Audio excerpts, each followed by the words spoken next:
ایک وقت تھا کہ جب میں ویڈیوز میں دیکھتا تھا کہ لوگ مہنگائی کی وجہ سے پریشان ہیں اور وہ مرنے پہ ایون خودکشی بھی کر رہے ہیں، تو مجھے لگتا تھا کہ شاید اس حقیقت میں یا اس بات میں اتنی صداقت نہیں ہے. لیکن چند ایک عرصہ پہلے مجھے یہ ریلائز ہوا کہ اس میں واقعی ہی صداقت ہے اور لوگ جھوٹ نہیں بول رہے. لوگوں کا واقعی ہی اس مہنگائی کے دور میں مہنگائی سے کمر ٹوٹ چکی ہے، ان کا برا حال ہو چکا ہے. ابھی ریسنٹلی ایک واقعہ ہوا ہے گجرانوالہ میں کہ ایک بھائی نے زیادہ بل آنے کے اوپر، ان کا پچھلے مہینے بھی بل زیادہ آیا جس کی انہوں نے قسطیں کرائیں، اور جب اگلا مہینہ جو ابھی یہ مہینہ یہ جو چل رہا ہے، یہ کل یا پرسوں کی بات ہے کہ جب دوبارہ بل آیا تو ان کو دوبارہ 30,000 روپیہ بل آ گیا، اور وہ دونوں بھائی مزدوری کرتے تھے. اور ایک مزدور کو جب اس کی تنخواہ سے زیادہ یا اس کی جو پیسے وہ کما رہا ہے، انکم کما رہا ہے وہ مہینے کی، اس سے زیادہ اس کو بل آ جانا ہے، تو وہ کیا کرے گا؟ وہ مرے گا نہیں تو کیا کرے گا؟ وہ خودکشی نہیں کرے گا تو وہ کیا کرے گا؟ اور یہ مجھے واقعی ہی اس بات کو لے کے ہی مجھے یقین ہو چکا ہے کہ یہ سچویشن ابھی پاکستانیوں کے اوپر واقعی ہی آ چکی ہے کہ لوگ اب کچھ نہیں، وہ بے بس ہو گئے ہیں، وہ مر چکے ہیں اندر سے. ہن چاہ دے نال بھی نہ سڑیے تے کی کریے، ویچنے آ بھاجی اسی. ٹھیک ہے 250 روپے دی سیل لائی ہے باؤ جی تے 24,000 روپے دا بل آ گیا جی بھاجی.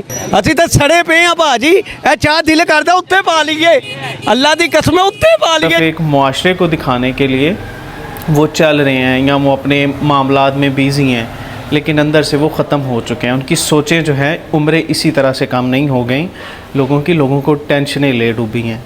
اور انفارچونیٹلی ہمارے ملک میں جو بڑے بڑے کرپٹ انسان ہیں وہ خود تو سارا کچھ کھا گئے ہیں، بجلی چوری کر رہے ہیں، لیکن ان سب کا حساب مزدوروں سے، چھوٹے طبقے سے اور غریبوں سے موصول کیا جا رہا ہے. اور میں اس چیز کو دیکھ کے حیران ہو گیا کہ بھائی نے اپنے بھائی کو چھری مار کے اور اتنی بے دردی سے قتل کر دیا، بے بس ہو گئے. یا پتہ نہیں، اللہ بہتر جانتا ہے کیا صداقت ہے اس معاملے میں یا کہاں تک وہ ان کی بات ٹھیک تھی یا ان کی کوئی گھریلو کوئی رنجش تھی. بٹ کہا ہی جا رہا ہے کہ ان کو زیادہ بل آیا، اور پچھلے مہینے کی بھی جو قسطیں تھیں وہ بھی اس مہینے میں ایڈ ہو کر اس مہینے کا 30,000 روپیہ بل پھر آ گیا. تو خدا کے لیے سوچیں، ہمارے حکمرانوں کو آپس میں ہی فرصت نہیں مل رہی کہ ہم نے آپس میں لڑنے کے بعد لوگوں کا بھی سوچنا ہے جن کے اوپر ہم حکومت کر رہے ہیں. مطلب یہ کوئی دنیا سے الگ اترے تھے؟ یہ جو ہمارے اوپر حکومت کر رہے ہیں، ہمارے جینے کا، ہمارے کھانے کا، ہمارے پینے کے فیصلے یہ کر رہے ہیں، تو ان کو اتنا چاہیے کہ اللہ نے اگر ان کو عزت دی ہے، یہ کوئی فرش سے یا اللہ تعالیٰ نے ان کو ڈائریکٹ نہیں تھا اتارا زمین پہ، یہ بھی ہماری طرح ہی پیدا ہوئے تھے.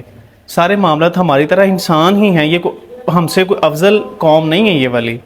تو خدا کے لیے سوچیں کہ اگر ہم ان لوگوں کے اوپر حکومت کر رہے ہیں، ہم ان لوگوں کے بادشاہ ہیں، ہم ان لوگوں کے لیے سارے حکومت یا سارے فیصلے ہم نے کرنے ہیں، تو ہمیں انسانیت کو سامنے رکھ کے دیکھنا چاہیے. یہ نہیں کہ اپنا پیٹ ہی بھری جائے سارا اور ان لوگوں کو مار ہی دیں، ان کو ختم ہی کر دیں. میں سوچ رہا تھا کل کہ باہر کے جو ممالک ہیں تقریباً سارے، جہاں پہ مائنس ٹمپریچر ہوتے ہیں، اور کچھ مہینے تو ایسے ہوتے ہیں کہ جہاں پہ وہ کام ہی نہیں کر سکتے، مطلب بند ہوتے ہیں. وہ گھروں میں انہوں نے راشن وغیرہ رکھ لینا ہے اور وہ اپنے معمول کی زندگی جیتے ہیں، کھانا وغیرہ کھاتے ہیں اور دیٹس اٹ، کام نہیں کرتے. مطلب کہ زیادہ سردی ہونے کی وجہ سے روڈ بلاکیج ہوتے ہیں. تو ہمارے ملک میں تو 12 مہینے ہی الحمدللہ وہ اس طرح کے ہیں، اللہ تعالیٰ نے دیے ہیں کہ آپ کام کر سکتے ہیں، آپ کو کوئی پابندی نہیں ہے. آپ ہر طرح کا موسم دیا گیا ہے اور آپ جتنا چاہے، مطلب کہ پاکستان میں اگر ڈیوٹی آرز ہیں تو باہر کی as compare to other countries آپ جتنی بھی ہیں حساب لگا لیں کہ وہاں سے زیادہ کام لوگ یہاں پاکستان میں کرتے ہیں، باہر سے زیادہ محنت لوگ پاکستان میں کرتے ہیں، لیکن پھر بھی ہم لوگ پیچھے ہیں سب سے. کیا وجہ ہے؟ سوچنے کی ضرورت ہے ہم سب کو کہ لوگ کتنے پریشان ہیں اور ہمیں کس طرف دھکیلا جا رہا ہے، ہم کس طرف جا رہے ہیں. ان لوگوں کو آپس میں مرنے مرانے کے علاوہ اور کوئی نہیں ہے کہ ہم اس کو مار دیں، ہم اس کو مار دیں، یہ میری سیٹ نہ لے جائے. بس ان لوگوں کو سیٹ کی پڑی ہے کہ اگر میری سیٹ چلے گی تو میں کیا کروں گا، اور یہ لوگ اس قابل بھی نہیں ہیں کہ ان کو یہ سیٹ دی جائے.